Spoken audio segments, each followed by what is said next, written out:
গতিকে গাইজ সকলোলৈ মই আশা কৰোঁ যে সকলোৱে যেন ভগৱানৰ ওচৰত প্ৰাৰ্থনা কৰে যেন বতৰটো ভাল হয় যেন গতিকে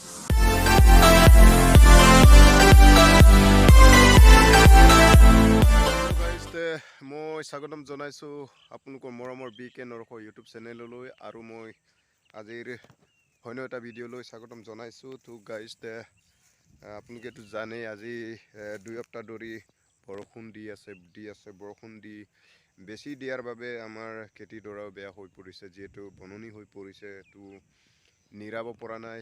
আমিতো খেতিয়ক মানুহ, গতিকে আমি আহু খেতি কৰোঁ। আহু খেতিটো নিৰাব নোৱাৰিলেতো তাত আমাৰতো ধান ভাল হ'ব বুলিতো ক'ব নোৱাৰি, যিহেতু বননি হৈ পৰিছে।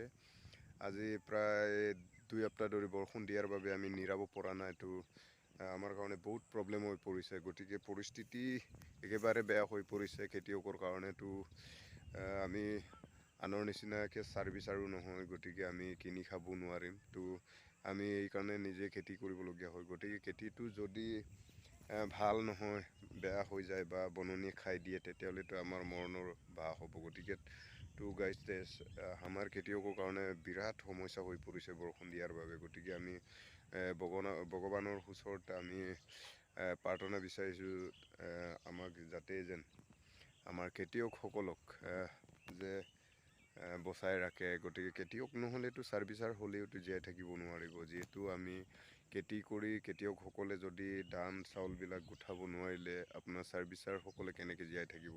তেখেতসকলৰ পইচা থাকিলে নহ'ব যদি ধান চাউল নাথাকে। গতিকে সকলোৰ কাৰণে এতিয়া সমস্যা হৈ পৰিছে বৰষুণ বেছি দিয়াৰ বাবে। এতিয়া আমাৰ সেইখন জেগাটো এতিয়া 2খন নদীৰ মাজতে পৰি আছে, যিহেতু ৰঙা নদী আৰু শিৱনশিৰিৰ মাজত আমি আছোঁ, যিটো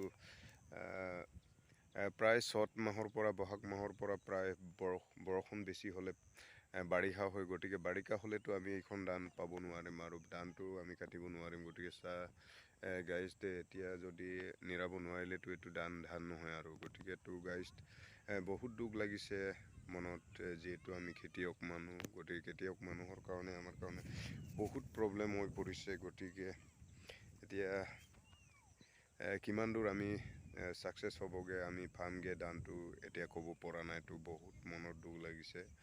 তো আমিতো খেতি নহ'লেতো চলিব নোৱাৰে, আমিতো ছাৰ্ভিচাৰ নহয়। তো গাইজ সেইকাৰণে মই আহিলোঁ নিজৰ খেতিডৰা চাইছোঁ, কিন্তু অলৰেডি বননি হৈ পৰিছে। বৰষুণ বেছি হোৱাৰ কাৰণে বননি হৈ পৰিছে। গতিকে চকুৰ পানী ওলাই গৈছে, খান্দিবলৈ মন গৈছে, যিহেতু আমিতো খেতিয়ক মানুহ, খেতিটো নহ'লে আমাৰ চলিব নোৱাৰোঁ। তো গাইজ মই এইকাৰণে চাব আহিলোঁ, যিখিনি মই দেখিছোঁ একেবাৰে অৱস্থা বেয়া হৈ গৈছে। মোৰ নিচিনা বেলেগ খেতিয়কোতো এতিয়া পৰিস্থিতিত পৰিছে। গাইজ সকলোলৈ মই আশা কৰোঁ যে সকলোৱে যেন ভগৱানৰ ওচৰত প্ৰাৰ্থনা কৰে যেন বতৰটো ভাল হয় যেন। গতিকে সকলোলৈ মোৰ আশা থাকিলে মই ইমানেই ভিডিঅ'টো